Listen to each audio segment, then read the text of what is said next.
आदाब, आप देख रहे हैं जी सलाम डिजिटल पर हज एक फर्ज और मैं हूं आपके साथ फरीना खान। तकरीबन 40 मौके ऐसे हैं जिन पर हज अदा नहीं हो सका और खाना काबा हाजियों के लिए बंद रहा। हज सिर्फ लड़ाइयों और जंगों के सबब मंसूख नहीं हुआ, बल्कि ये कई साल सियासत की नजर भी हुआ।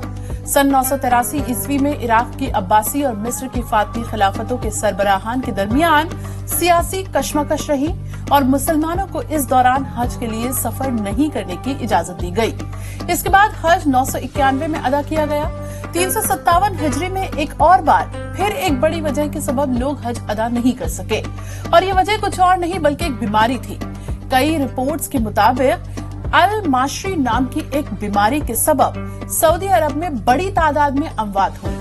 ज्यादातर जायरीन की मौत सफरे हज के रास्ते में ही हो गई और जो लोग सफरे हज पर पूरा करके पहुंचे भी तो हज की तारीख के बाद ही वहीं पहुंच सके। फिर सन 1831 में हिंदुस्तान से शुरू होने वाली एक वबा ने मक्का में तकरीबन 3/4 जायरीन को हलाक कर दिया। ये लोग कई माह का खतरनाक सफर तय करके हज के लिए मक्का पहुंचे थे। इस तरह 1857 से लेकर 1858 में 2 दहाइयों में 3 मरतबा हज को मंसूख किया गया, जिसके सबब जायरीन मक्का की जानिब सफर न कर सके।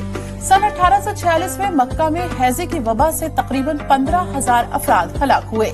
ये वबा मक्का में सन 1850 तक फैलती रही, लेकिन इसके बाद भी कभी कभी इससे अमवात हुई। इन्हीं तरह की वीडियोस के लिए आप देखते रहिए जी सलाम डिजिटल।